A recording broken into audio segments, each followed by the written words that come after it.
Abakyala batwala emyezi 9 okuzaala. So this is a month when we expect birth.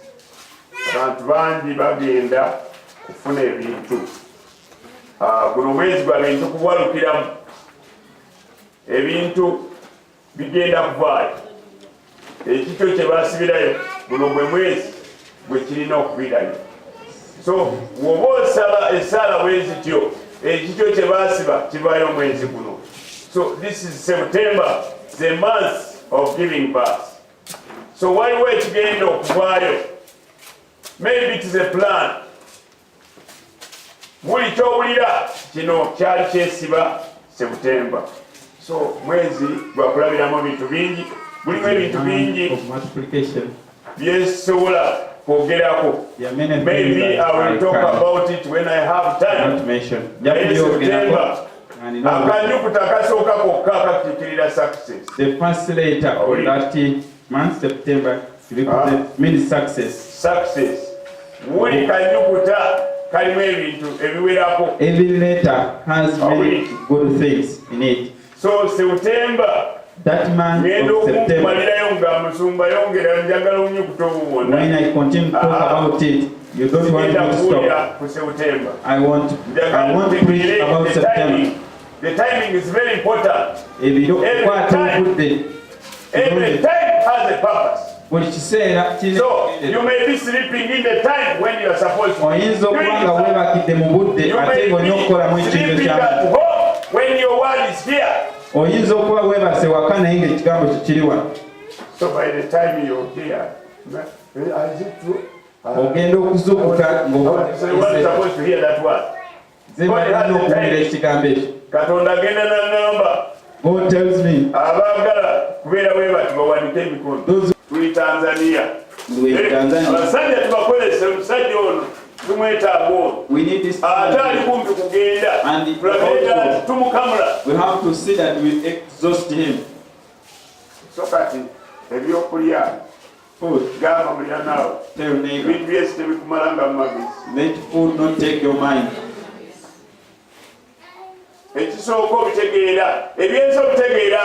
You understand other things when you are dying. You look at the keys for the vehicle. Around 20 they are over there. And for you are dying. You are dying.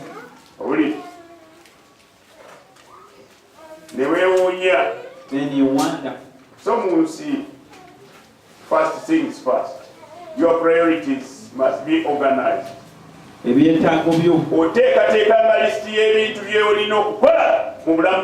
must make a plan for what you are right things right time.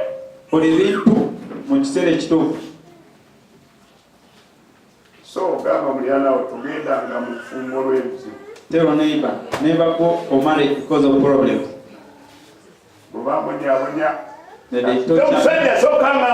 If the first man just tell me, we shall go, because I'm tortured at home. Even if the lame person, I'm tired of being tortured.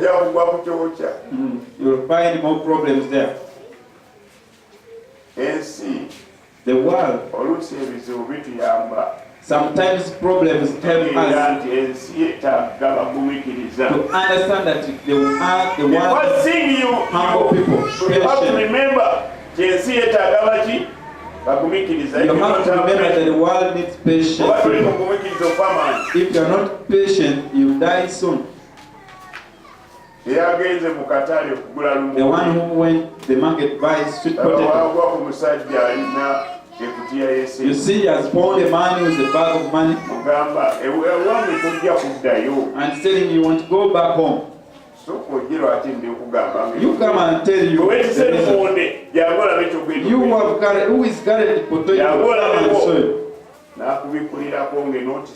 Just opening, you see, it is you who will carry this money. We are going to my home.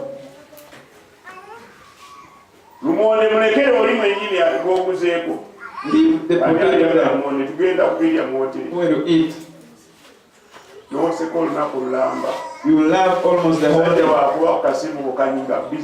When the man tries to call, you make the phone busy. How stubborn is this man? Make me eat sweet potato and eggplant. Not knowing that this man you are going with is a thief, murderer. He gets money from killing people. And this man will take him.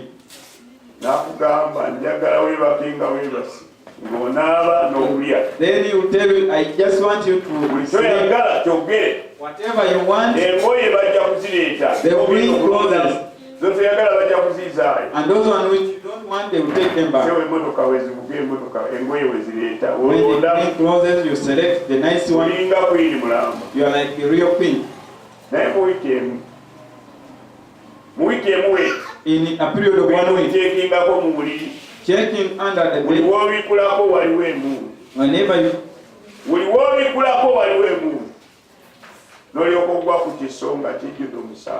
then you find a sword full of blood. When you already pregnant, the pregnancy is growing now. What will you do? Will you go back to the man who gave you money for it? Will you go to that man? The man has been calling for almost 2 weeks, and you are making the phone busy. I don't know whether they stole her phone. Will you go back?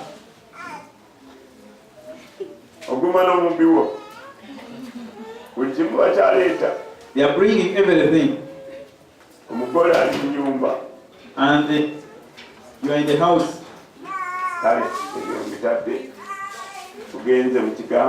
We are going into the what? September, mwezi gwa muwendo. It's a precious month.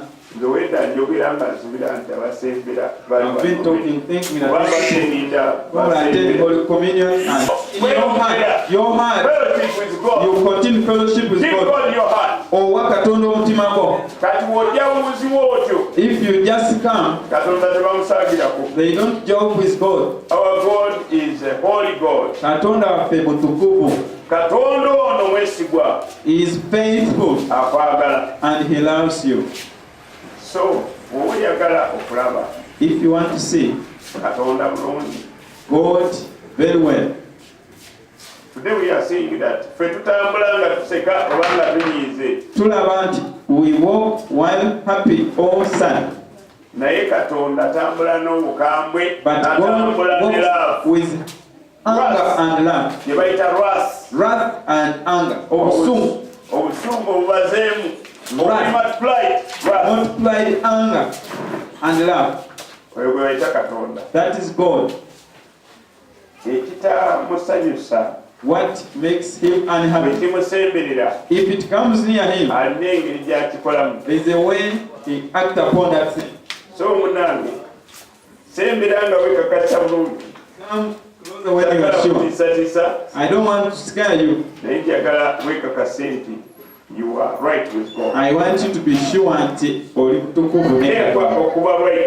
God. Feel free. Don't attend Holy Communion as if you are forced. Today, I want you to prepare your soul very well. God loves you. Era njagala tubeere bagezi. And I want us to be wise.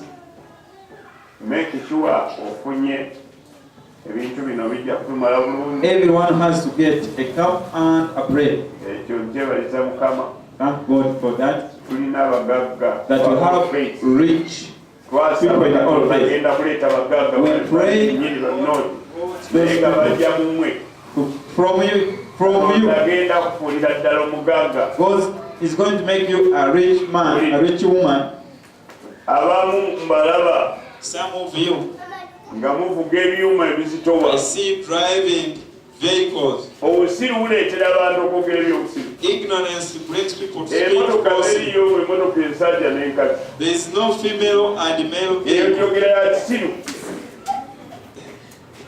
Obutamanya bubi. Ignorance is bad. Avuga nsajja. Munange tebiriyo ebyo.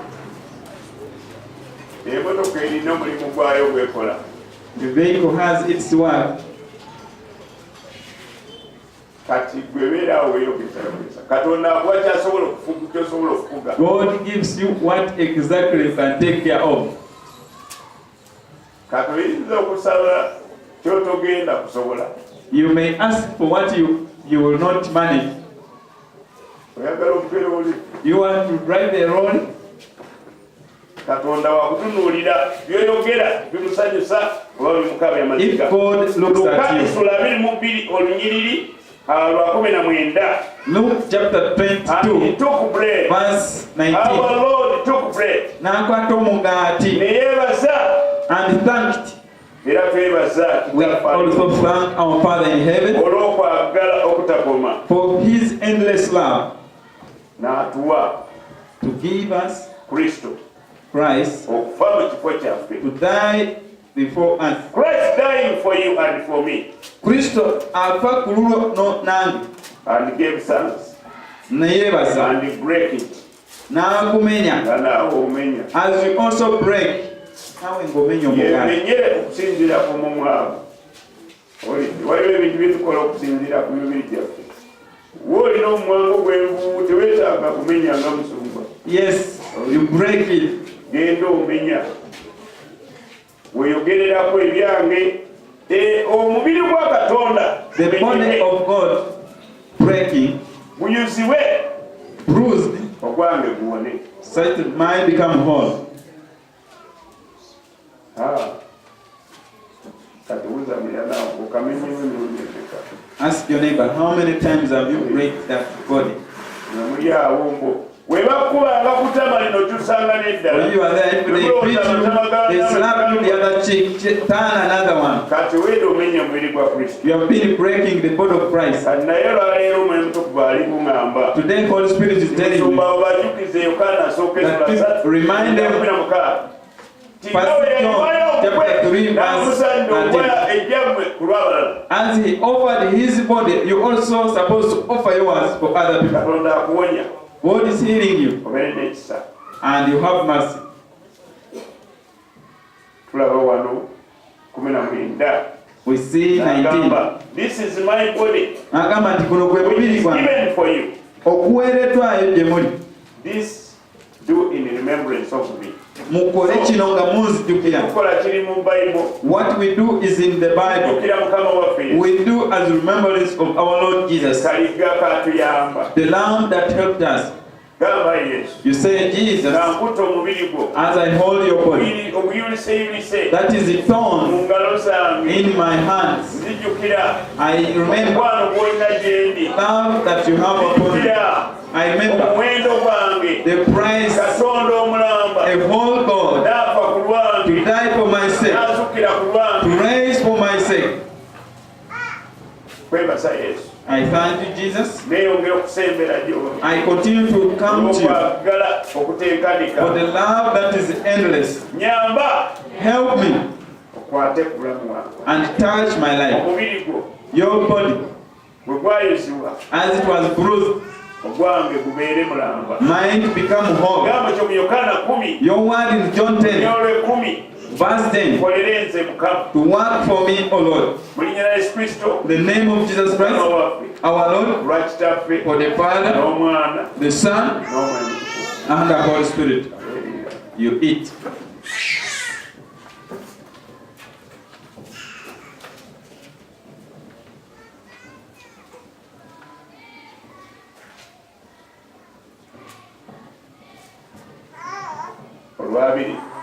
Likewise, you put the cup after supper, saying, "This cup is the New Testament in my blood, which is shed for you." Banange buli muntu alina okubeera n'ekikompe. Ebikompe bingi biri eyo. Era oli tasobola kunimba tebimala bingi ddala. Ne bwe tujjula n'abalala ne babeerewo ebikompe bimala bulungi.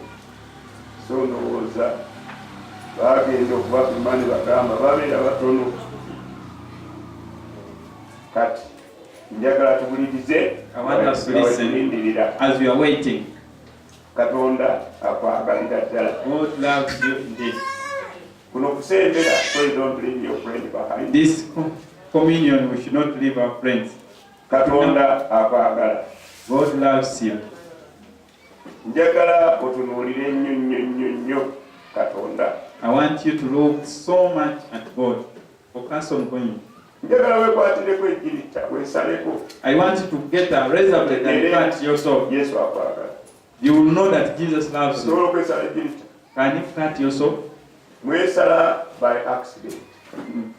You cut yourself by accident. But can you cut yourself really as Jesus? Can you do that? Let me see how Jesus felt and just injection. A pin, small pin. Just an injection. Then you die. You cry even. Put here. Put here. Don't again inject me. What does that mean? That Jesus has love. You were bought with the price.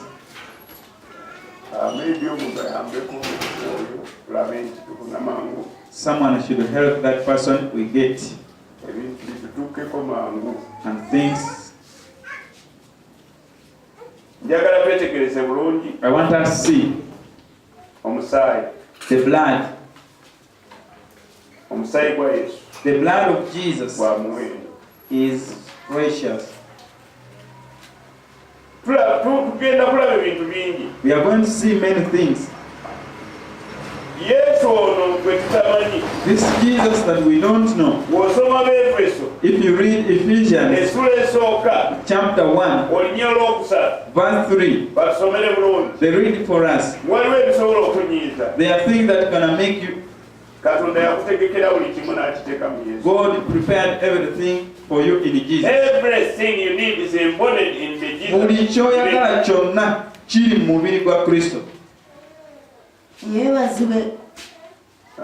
Katonda kitaawe wa mukama waffe Yesu Kristo eyatuwa buli mukisa gwonna ogw'omwoyo mu bifo eby'omuggulu mu Kristo.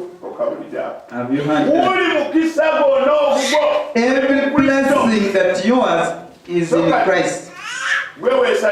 It is you to decide. If you believe only one hand of Christ, how much Jesus have you so far swallowed?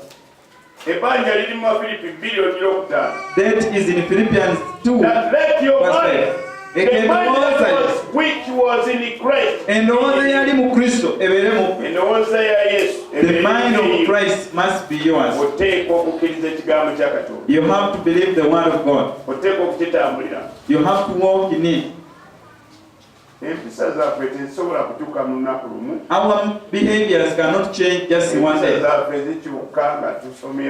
They change when we read the Bible for years and years. There are things that cannot just change. Is everyone having? Hold your cup. Luke chapter 22 verse 20. Bino by'ebitabo ebyangu by'okubikula. These are the easy era books. omuntu atamanyi kubikula bayibuli obusaasiranga obikula lumu n'otuuka mu kitabu. You open one time. 22. Likewise also the cup he took the cup after supper, saying this cup is the New Testament. This is the New Testament. For that we don't slaughter animals. Even if we buy vehicles, we just eat. But we don't slaughter for demons. Because we have bought vehicles. Because we have constructed houses. Sacrifice Jesus. He gave it once. And we know very well that everything that affects us is in Jesus. All the blessings that we talk about, Jesus is the one. The New Testament has no animal's blood.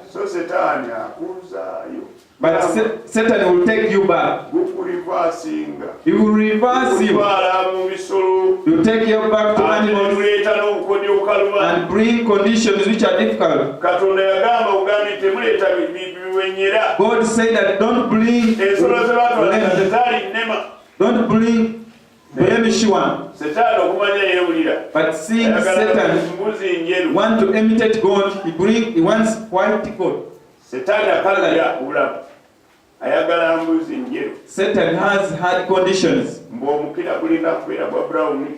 that the tail must be brown and the body. Where will you find such a goat? When the tail is brown and the whole body is white, it is spotless. The person is dying. Ignorance is a disease. God is telling you the New Testament is this blood. Just speak your words. This cup is the New Testament in the blood of Jesus, which is shed for me. As I lift this cup, Holy Spirit, I say, because I would never have known you if I did not accept the blood. The blood covers me, covers my inheritance. This blood opens the door for me, takes luggage from me,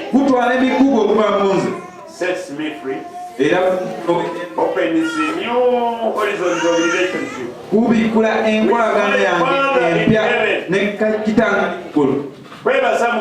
I thank you, Lord, because today I speak religiously because of your plan. And I thank you because there are things that are going to lead my way for your blood, the blood of God, the blood that has no sickness, the blood has no poverty, the blood that brings enemies to bypass me. I thank you today, Lord.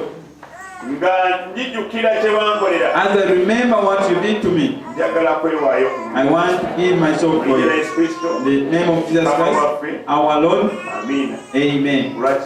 For the Father, the Son, and the Holy Spirit. You take the cup.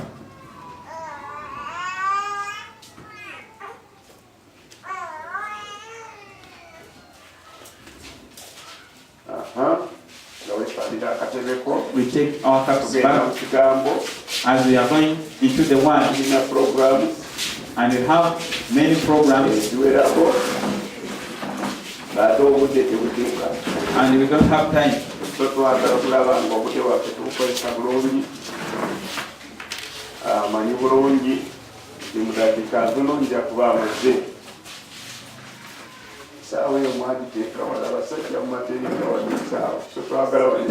that cloak there. We shall need another cloak there. And if you delay past the blood of Jesus, the precious blood, the glorious blood. The blood that is a mysterious blood. Mysterious. The blood of God. To be seen on earth. God works real. I want people were cut as the witch doctors wanted. Cut as you learn, can't be okay.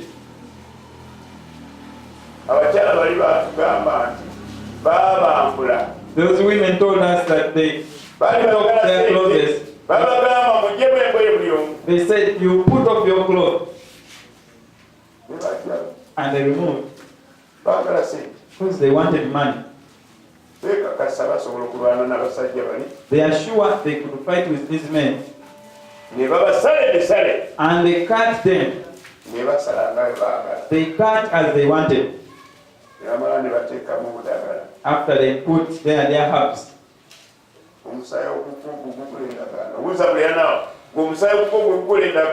Can your blood make a covenant? An agreement?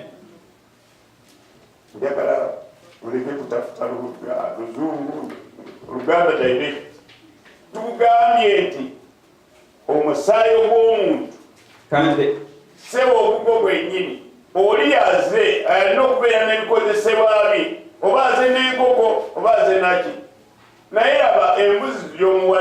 You see the one that you have given him yet refused to do.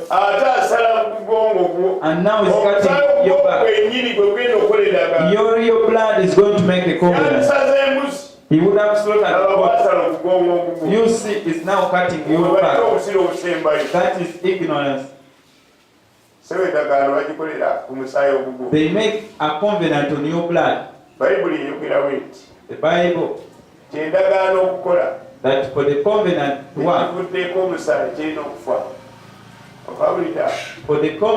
work, that thing that has shed blood has to die. For the covenant to work of blood, the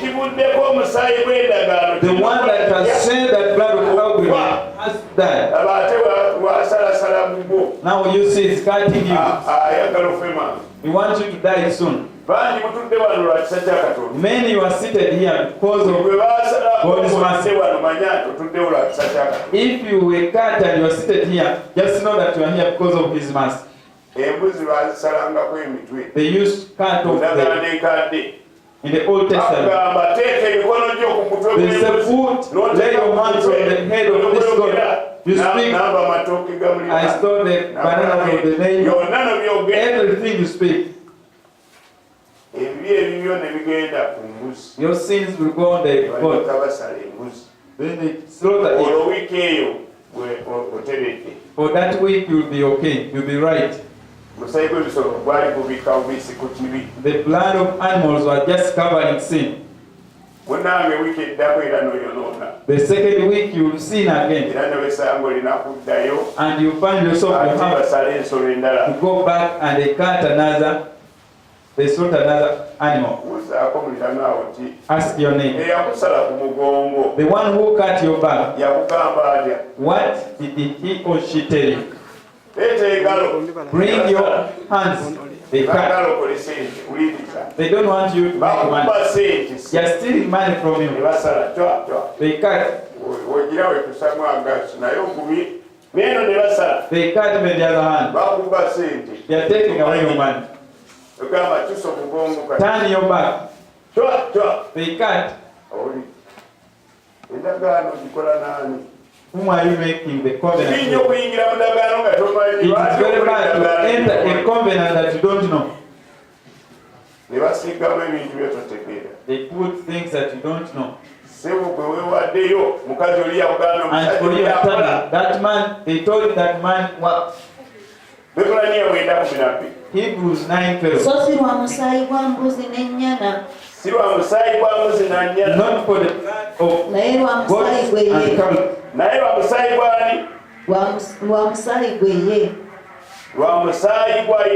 But for His blood. He entered once and was the last time. Bw'ekufuna okununulira okutaggwaawo. N'atufunira okununulibwa okutakola kutya. It's the everlasting redemption. The blood of Jesus redeems us. Gamba Yesu yatunulira. Jesus redeemed us. Batusomerawo ne Peetero asooka. Then we read 1 Peter Essula esooka. chapter 1. Njagala twesomere ebintu bino. I want us to read it Tandika okubeerako enjawulo. and we get a different. Olulimi 18 ne 19. Verse 18 and Otandika 19. okutambulanga ng'oyimusiza You start knowing, walking when you're omusaayi gwa Katonda for the blood of God. gwe gununula ggwe. It redeems you. Nga mwanunulibwa nga mumanyi nti temwanunulibwanga na bintu ebiggwaawo ffeeza oba zaabu. Tetwanunulibwa na ssente. We were not redeemed by money.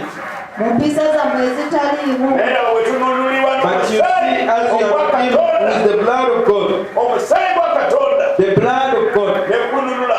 to redeem you. Ebbeeyi y'ekintu The price of ogirabira ku muwendo. you see it on Ebbeeyi y'ekintu kyonna ogirabira ku muwendo. By the way, this is the delivery service, so lekera okuleetera musumba okubeera nga eyeebase. Yes. Mirira ku bigere byo. you stand on your feet. Mirirako ku bigere byo.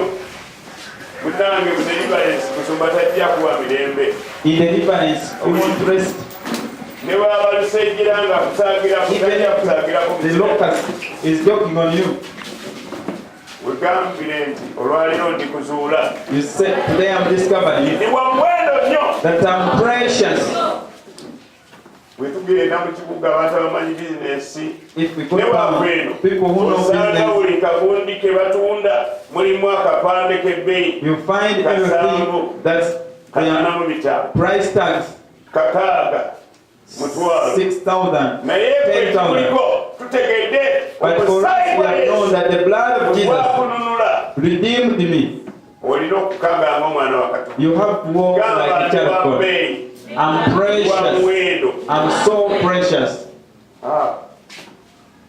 Munange ne bw'obanga sente ziweddemu mu mpale Even if you don't have money in your pocket, magezi tegakugwamu. let your mind Waliwo go. abagwamu amagezi There are sente people who zibaweddeko. are discouraged when money is Buuza gone. byonna oli mugumiikiriza nga Ask your mukulaba. neighbor, are you patient as I see you? Twategedde bulungi. We knew very well.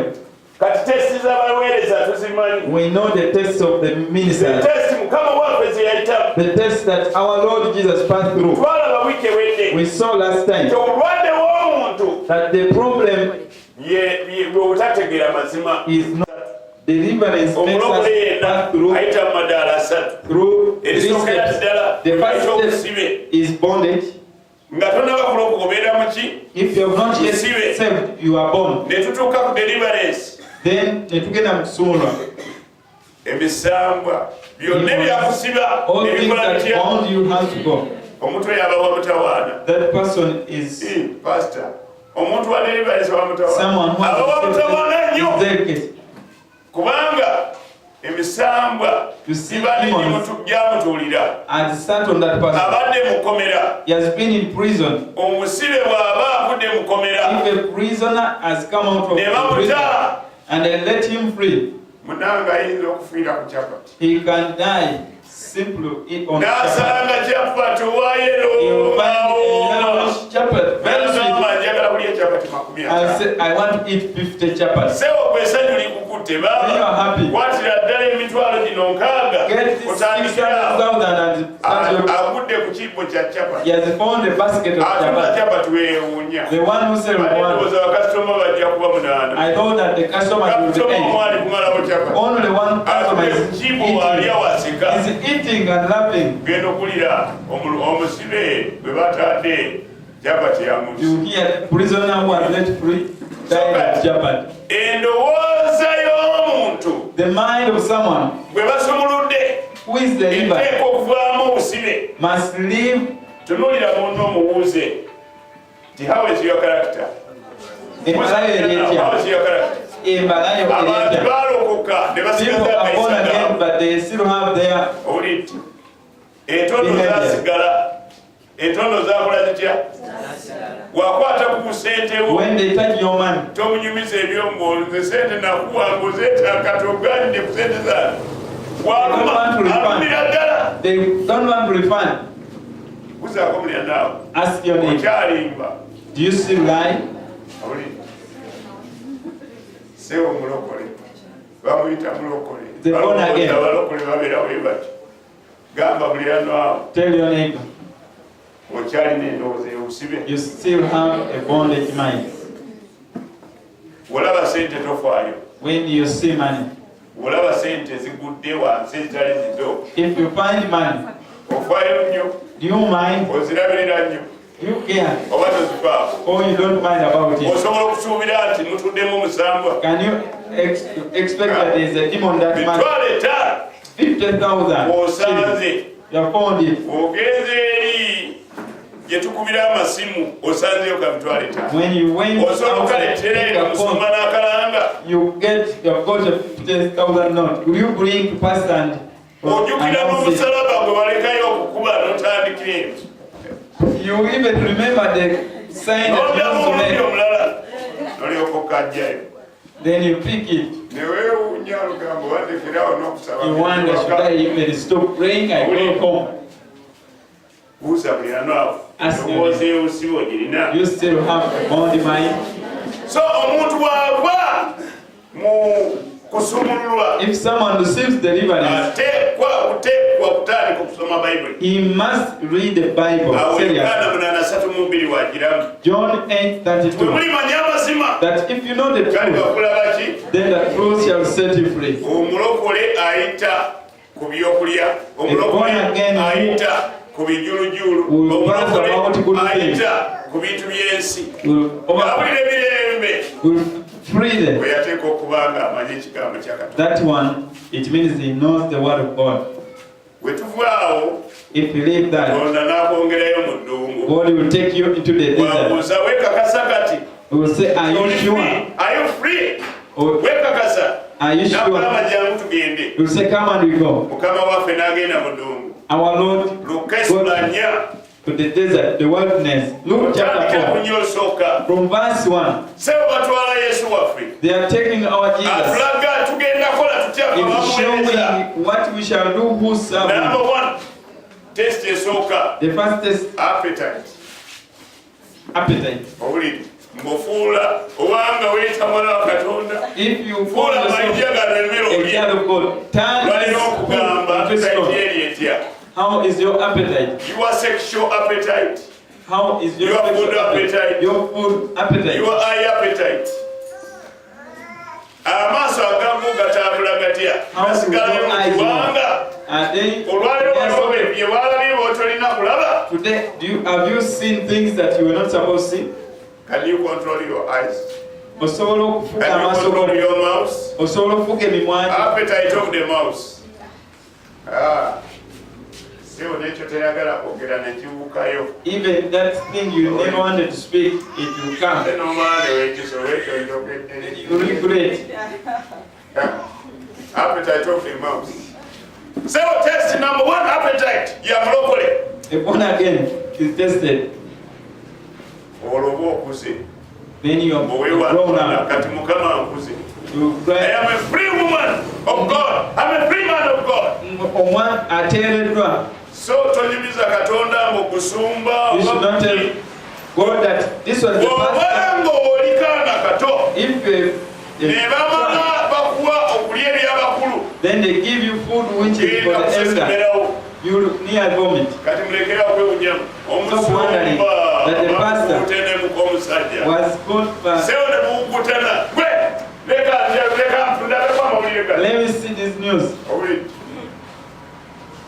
Kasita obanga test number 1 egaanyi. If you fail to see test number 1, Ekanani togenda. you know that you want to go to Canaan. Weetoloolera mu ddungu You will just wander in the desert. Test eno egaanyi. Ddayo mu ddungu. They will push you back to the wilderness. Sewo oli ku musumba. Omusumba aba sente zigaanyi. You are on the pastor pray. Man has failed, pastor continue. Kumbe bakuzizaayo mu ddungu. Not knowing that you are taken back to the desert. Addeyo test number 1 Let him go Test back. number 2. 2. Power. Obuyinza. Mwagala nnyo obuyinza. You want power. Mwagala nnyo okukakasa You want to show that you are really big people. Sewo n'omwana omuto ayagala kulya emigaati etaano. Even this young child want to eat 5 toasts of bread. Kyemba njagala ebintu ebimala biyingireko mu orifice mu. That's why I want enough things which are enough. Kumbe tuli kusoma abantu. Omuntu omulabira mu kulya. You see someone the time of eating. Sewo olimbo bwe kwata uno sowaani bwe bawaana mwana kuzimba n'agamba ndi gwe muyita omuntu. Whom do you call a child? N'ajja olusoniya olugazi. Get a big plate. N'ajja n'alutuulako. Ne mulaba nga alumazeewo ate n'agendayo. Ayagala okweyongeza addeyo n'addayo emirundi esatu. Oyo mwana amanyi okulya. That child knows how to eat. So kati problem abantu babateese mu bifo ebitali byabwe. People are in the places that are not supposed to be. That's why they call over televisions. Test your power. Test number 3. Pride. Pride. Attention. Do you want more attention?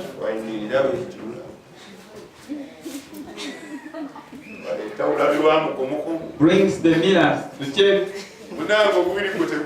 Your body is useless. You want to have God's favor. How much the decks are nice.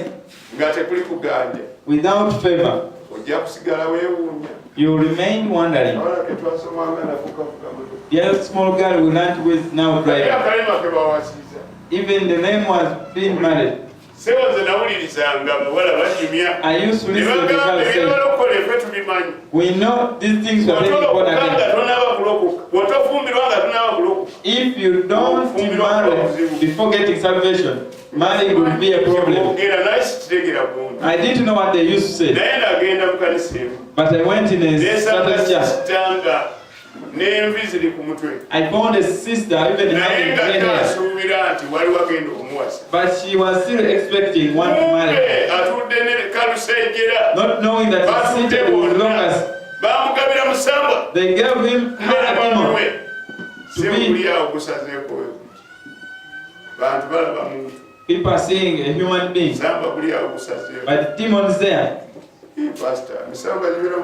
Can demons enter in the church? Tell your neighbor, if your body walks in the sin, there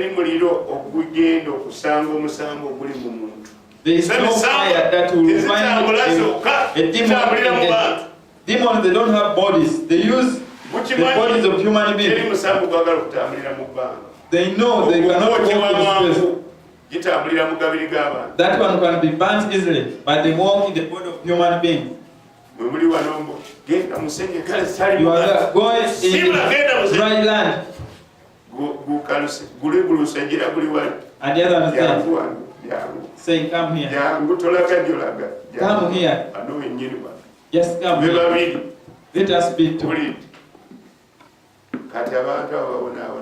Such people, they really suffer. There are 3 tests. God is saying, the blood of Jesus has power. You are proclaiming just a word.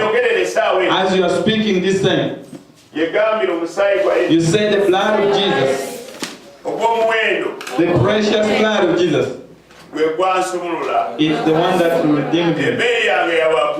My price is high. Even if I don't have money, I'm priceless. My of spirit must raise. Even my body will raise. If I spend or I don't have, I'm rich. The name of Jesus. Exodus. Exodus chapter 12 from verse 1-14. Let's increase the speed. Exodus chapter 14 verse 1 and 14. Mukama n'agamba Musa ng'ayogera nti bagamba abaana ba Isirayiri badde ennyuma basule mu maaso ga Pikakiros wakati wa Migidoli n'ennyanja mu maaso ga Balizefoni emitala w'eri mulisula ku mabbali g'ennyanja. Falaawo aligoberako abaana ba Isirayiri nti bazibiziddwa mu nsi eddungu libasibye. Nange Falaawo ndi oli ku ssula 12 On the first verse, twagala ssula 12 olunyiri olusooka chapter paka 12, 14. verse 114. Mukama n'agamba Musa ne Alooni nti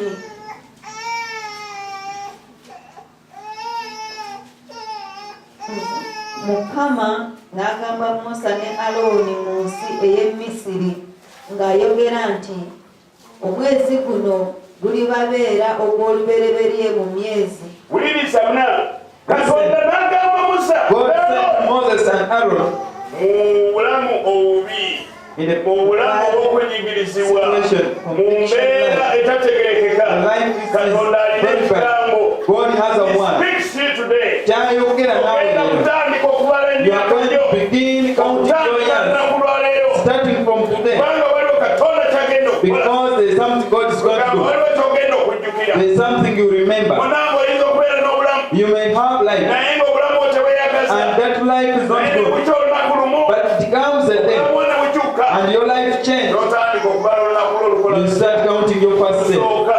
the beginning of your life. Sebo twatambula ne taata wange You walked with my father. nga sisulangako ku mufaliso. I have never slept on a mattress. Musajja nkuze I've nga grown up, sisulangako ku mufaliso. never slept on a mattress. Ne baleeta agafaliso akanene agayitimuka. They brought big mattresses Banjalira wansi. and they laid that mattress down. Bateekako obusuka obulungi. They put new good beddings. Nenjukira akatabo ke twasomanga. I remember the book we used to read. Mokanegooti have a coat. And a solo fair and a coat. Munange banteeka mu mufaliso. They put me in. Sajja emyaka n'emyaka sisulako For mu years and years, I've never slept Bwe on a mattress. neebaka When I slept, sebo binnyini zonna ne zita. all the Omusulo ne gujja. Ne guyiika omuyiika buli gwenyini. I urinated on the bed. Sebo nzukuka On waking ne up, nali sifuka ku buliri. I'd never Nali urinated. sifuka mu kutya yange nali sifuka. I'd never urinated on myself. Laba bwe nzukukanga omufaliso gugidomu. You see, when I wake up and the mattress is wet, Netunuulira omufaliso ne ngamba nkola. I looked at the mattress and I said, what would I do? Ne ngamba And I said, ndyakola omuzannyo. I'm going to play Ne again. nkukebera ng'emabega teguyiseemu. I checked it. The urine has not passed through it. I said, osooka kusimulawo bulungi. the wise person, you pass it. No. Nolyoka okyusa omufaliso n'ogufundikawo. Then you turn the mattress. At least tuulewo nga tebategedde.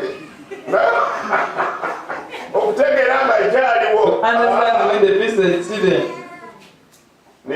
N'ensika ennyindo nga mpulira kawo kamuayo. Ngamba Mukama wandiresa kawo kano. Katonda agambye. God has said, And the Lord spoke to Moses. nayogera ne And alone in the land of Musa. Egypt. God is talking to you.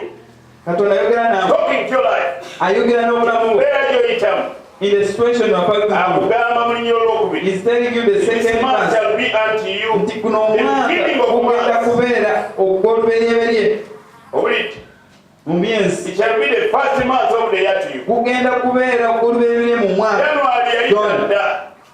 Naye waliwo Katonda wakutandisa. There is a beginning. God is making the Naawe beginning of your okutandika life. okweyagala ng'olya ku You nnyama. start rejoicing as you also eat meat. You drive, you see land, Olaba essanyu. you see happiness. Bwe bagamba nga talizaala. The one they say will Bwe never bagamba bear nga a child. talina gy'alaga. The one they say has no way. Naye ne balaba nga tandise okutambula. They see that person walking. They wonder where. Ne bagamba yeye mwennyini. And they ask, is he the one? Akawala kamusitala. That is the daughter of Mustafa. Akawala kali akampi. The girl who was shot. Yoyo mwennyini. He is the one. She is the one. Bweyita Katonda. That is God. Batusomere tuwulire. They read it for us. Aha.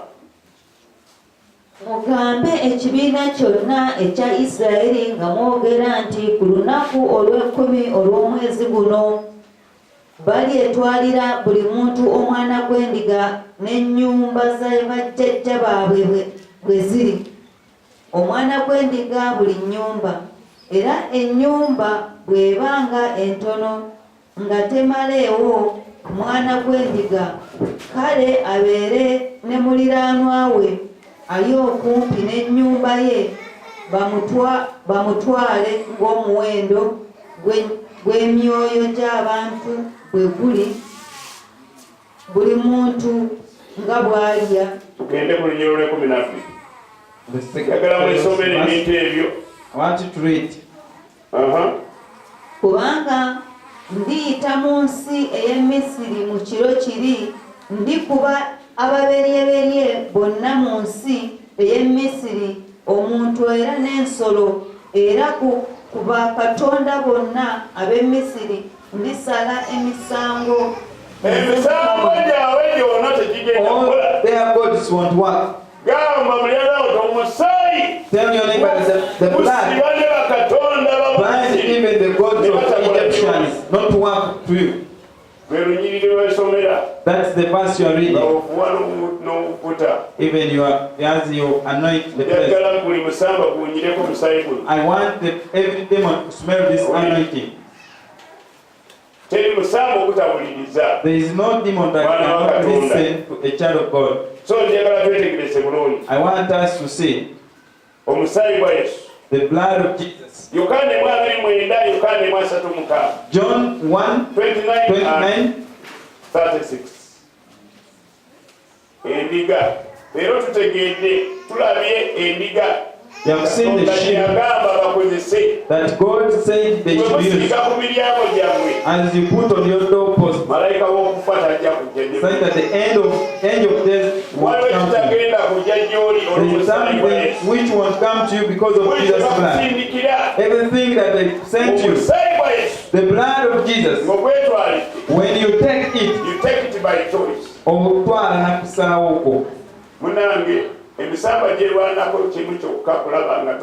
Demons fight very hard to see that you are not born again. That is the thief, and he has stolen many, and they are children of God. Demons first make money, and you see the there is no money. You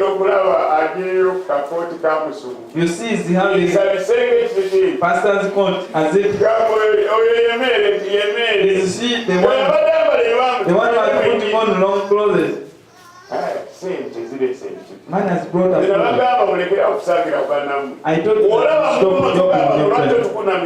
If you see such a person, don't accuse. Just use another approach. Tell, should I give you some money? And you will see. Yes, madam. She will reply while kneeling. I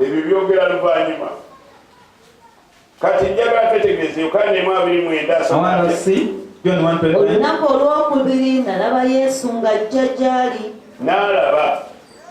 N'alaba Yesu ng'ajja gy'ali n'agamba nti laba omwana gw'endiga gwa. N'alaba Yesu ng'ajja gy'ali. See Jesus coming to him and said, laba omwana gw'endiga gwa Katonda. Behold the Lamb of God. The Lamb of God. Ajjawo ebibi by'ensi. Yesu yajja. Jesus came. Omulimu gwa Yesu omukulu gw'amuleeta. The great work of Jesus that brought him was to take. His purpose was to die for you and me. Yajja okutufira. Our sacrifice is Jesus Christ. That's why they call him Lamb. Some people, they don't know why he's being called Lamb. I find someone arguing, saying you worship Lamb. You worship. Not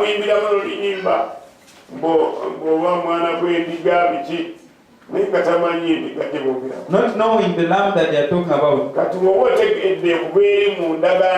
If you understand right from the Old Testament, njagala otegeere I want you to know buli lw'okkiriza Yesu that whenever you believe Jesus, waliwo ekigenda kuyita ku mulyango there's something that will pass ne kiyingira mu miryango gy'Abamisiri your door and abantu enter abatalina Yesu through the bafunye ebintu Egyptians. bingi ebiyingira mu mayumba gaabwe And those people without Jesus, they get these things that enter in their doors. ne biyita buyisi. But if you agreed, So accept okuyita Jesus, mulyango those things will bypass your doors. njagala bawulire ebikubagana ku mabaati gammwe ng'oli mulokole tandika okunyiiga munange saagala muyige kutya I don't want you to fear.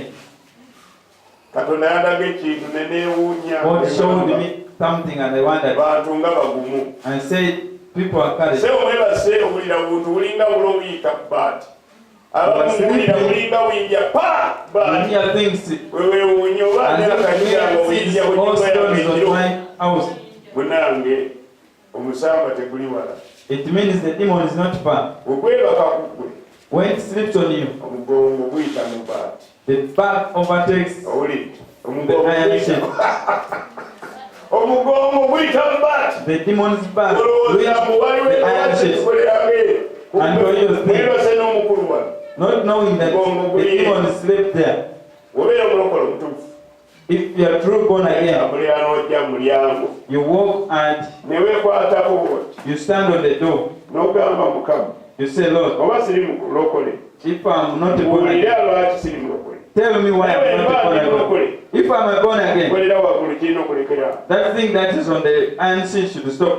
okwata mulyango gwo nga wekakasa You hold the door knowing. so toyitambulanga bubi tunulira muno mugambe totambulanga bubi Tell your neighbor, you should not walk.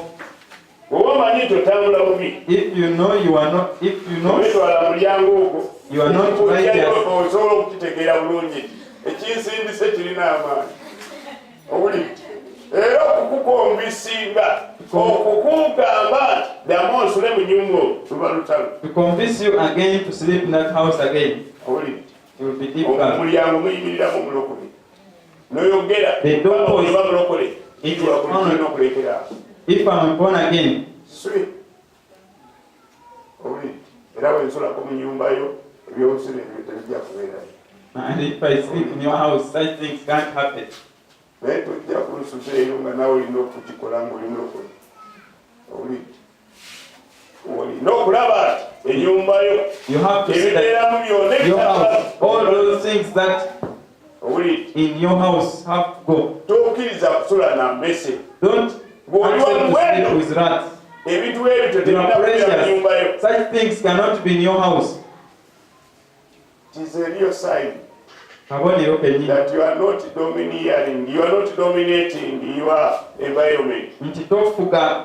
olina okufuga You have to dominate. otandikira mu nyumba yo Starting from your house, tokkirizanga kintu kaabire eyo never accept anything right in your house. sewo n'ekibugulu nekijja na Even the old come.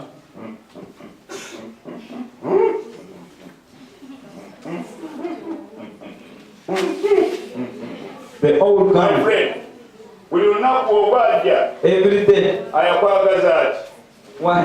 golowooza woogu ekibaata mutya ebintu ebitono ate Problem, ebinene ne mutabitya You fear these omuntu small nosula things n'omuntu and guumugongo you don't fear the bigger one. naye woogwo n'okola otya n'omutya my friend ulumba weetegereze ekiri ku nyumba Move out and see what is on the house weyogerere and speak. bulijjo ojja That you are being calm. When you don't mind. leero njogera naawe But did I speak with you? newoba okwanana otya Even if nze omusaayi gwa yesu the blood of Jesus, gwangula when it is shed, I ekusasula win. ebyange byonna It pays everything. bye bamanja tebabimangiteyo waggulu What they demand, they don't get them from there. kyoggerere wano If you have what you are saying, anything, come and speak from here. owulira wano omanya ndiko kikyamu If you hear the sound down where I say, you know that you have a problem. tokkiriza kintu kyonna ekya setaani Don't accept any satanic thing to joke with Yokaana them. 3:6 John 1:36.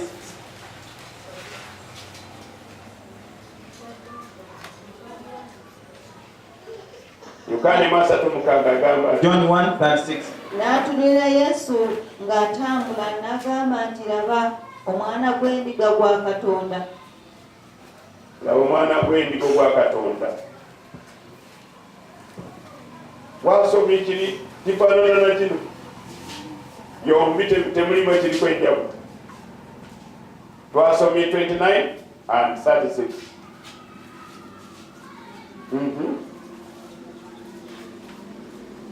I want you to observe. Omanyi mu kusoma tubuuza lwaki ekintu kifaanagana. If you not ask why the things are right. And looking upon Jesus as he walked, he says, "Behold, the Lamb of God." And 29. Atugambye. The next day John sees Jesus coming unto him and says, "Behold, the Lamb of God, which takes away the sin of the world." Omusaayi takes away the blood of Jesus, takes away sin. If you believe Jesus, sin has to go. Are you still walking in sin? Ask your neighbor. There are many signs that show that a born again is not yet a true. If sin has hit on you, bring it to the pastor. There is a reason.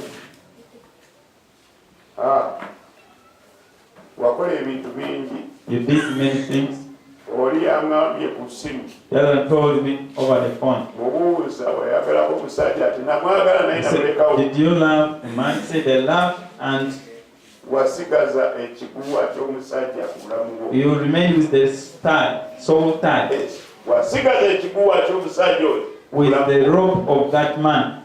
It is preventing you from getting married. Whether you sin together, you share. You also,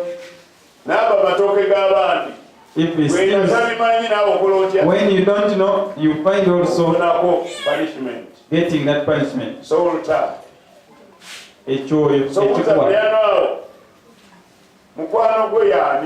Ask your neighbor, who is your friend? Your friends, they make that. Every friend that you have, whether walks unrighteously, you also share this. Read Amos 3:3. Everyone you have together, whatever he does pertains to you. If you are my friend, I follow you up. When I see you joking, I say, because I know I also share the punishment. Be careful with your friends. Look at neighbor and ask, do you have? Get contact friends. You are precious. You are valued. Your value has been set. You have to work.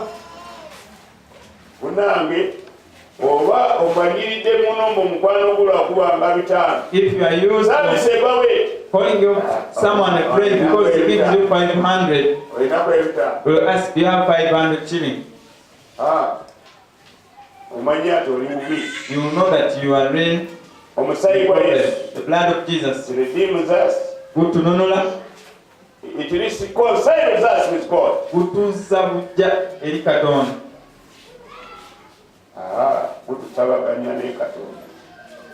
Kututabaganya ne Katonda.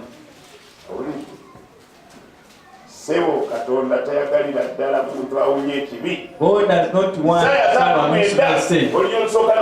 Isaiah 59 verse 1 and 2. God does not want anyone, however much you make tricks. God does not want people who walk in sin. Metu Mokama. You are there saying, Lord, Lord. Okusaba kulungi. Praying is good. Naye kirungi okusaba nga otya Katonda. But it is very good to pray when you fear God. Sabanga Katonda omuwe ekitiibwa kye. Pray while honoring God. Wanyu Katonda ekitiibwa. Give God his glory. Laba omukono gwa Mukama teguyimpa wadde n'okuyinza ne gutayinza kulokola, so n'okutu kwe tekumugadde n'okuyinza ne gutayinza kuwulira, naye obutali butuukirivu bwabwe bwe bwawudde mmwe ne Katonda wammwe, n'ebibi byammwe bye bikwekwesezza amaaso n'atayagala kuwulira. Yesu kyava ajja n'atugirawo ekibi n'atugulira ekkubo and cleanse the sin and open for us the way. Akunaazaako. He washes the power of the blood. Isaiah chapter 1 verse 18 to 20. Isaiah esula esooka olunyirwe 18 paka 2. Omusaayi gwa Yesu gutunaazaako ebibi.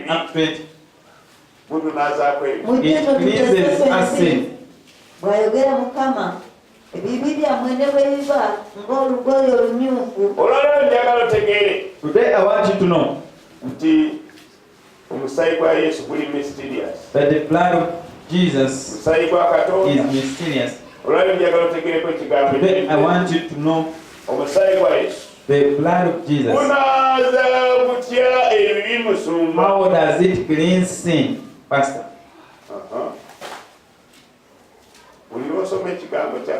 Whenever you read the word of God, the blood of Jesus pours into your life. Omusaayi gwa Yesu guyika ku bulamu bwo. Tandika okwetabula. Omusaayi gwa Yesu gutambulira mu bulamu buli lw'osoma. The blood of Jesus walks in your life whenever you read the Bible. Ng'olina purpose. With a purpose. Purposeful reading of the Bible. Ng'osoma Bible. Serious ng'olina ne kalamu. Bible tebagisangirako. They don't joke the Bible. Togamba ng'osomeko akasitole ka Goliath. Don't say, let me read the story of Goliath. Oteekwa okubeera n'obudde. You must have time of reading your Bible. You get your pen. Weyagala empisa zo zituuke. If you want your mind, your behavior to change, read the book of Ephesians, read the book of Galatians, read the book of Colossians, read the book of 1 Peter. People are here who dies bright.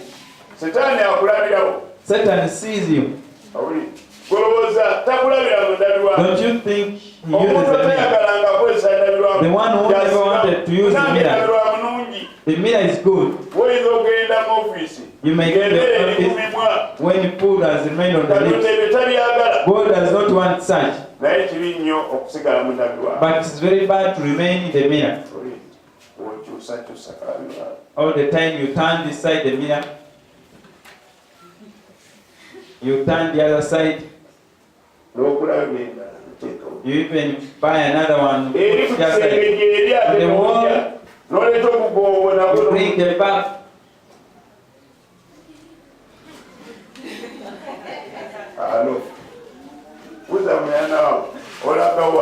Ask your neighbor, where are you going? Once you see something like that, you get to know that demon is not far. You just get to know that the demon is just near you. Who deceived you that your body has a problem? Even if you have a blood and the other one is sexual, you are a child of God. You are precious. The body, the man is not his body.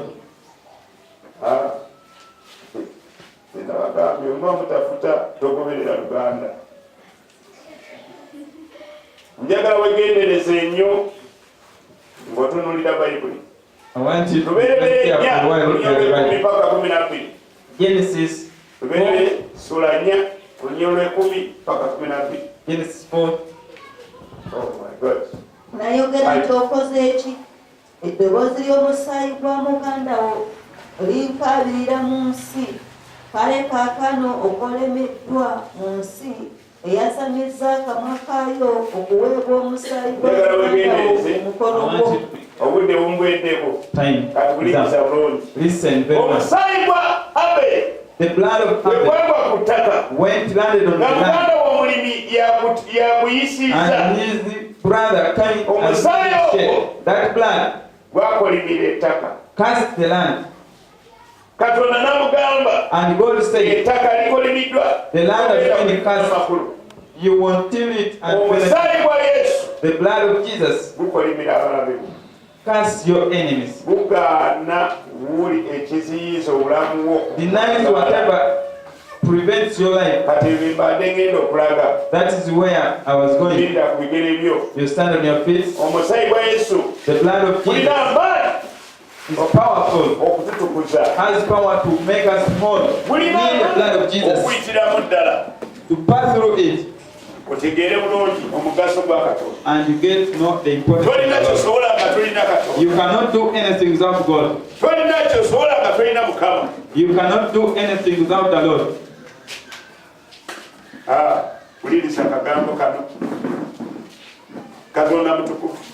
Our God is holy. Alina okwagala n'obukambwe obutabalika. Love and wrath. Byonna bitambulira wamu. Everything moves together. Okwagala kwe kutuwa buli kimu. His love gives us everything. Naye obukambwe bwe. But his wrath. Bukola butya? What does it do? Katonda atunuulira abantu nga batunuulira Esawu. God looks at people as he's doing this thing. Amidst you, they are righteous one, and they are unrighteous one. Listen today. He casts out the unrighteousness and consumes what is evil. And consumes what is evil. To consume is to eat. Katonda agajambula ebibi. He consumes evil. Agajambula ki? Kati gwe beera awo ngoja tulina Katonda omulamu akola ebyamaanyi. Sooka weetereeze olabe ekitiibwa kya Mukama. And see the glory of God. Njagala weewanikire emikono gyo. I want you to raise your hands. Weekwatireko ku mutwe gwo. And touch your head. Ogambe oba baakolima okolima. You say whether they cast, oba baakola batya. When they did Omusaayi gwa Yesu. The blood of Jesus. Wiiteeko mu mubiri gwange. Pass through my body. Omusaayi gwa Yesu. The blood of Jesus. Wiite mu bulamu wange. Should pass through my life. Let the blood of Jesus Omusaayi gwa Yesu penetrate my body. Wiite mu mubiri gwange. Mbeere restored. And to be restored. Zikiwebuza bujja. Kyogera kiki kyoyagala kibeere restored. What do you want to be restored? Kyoyagala Katonda akomyewo gy'oli. What do you want God to restore unto your life? Speak it. Kyoyagala Katonda akomyewo. Speak that one you want God to restore. I want my money to come back. I want my house to be okay. I want my marriage to be restored. I want my children to study. My mind, my knowledge. I want this to be like that. Proclaim such things upon your life. And to reach the grand reach the aunt who is in Masaka, to cover all my friends so that they can get the blood of Jesus makes life stay long, protects my property, has power to heal. Heal me, the Lord. Touch every sickness that has been attacking me. Your blood, Lord, to open the ways for me. I thank you, Lord. From today onward, I want to remain the same. I'm going to read your word. The goodness of the Lord, our Lord. Amen. God bless you. Hallelujah. Amen.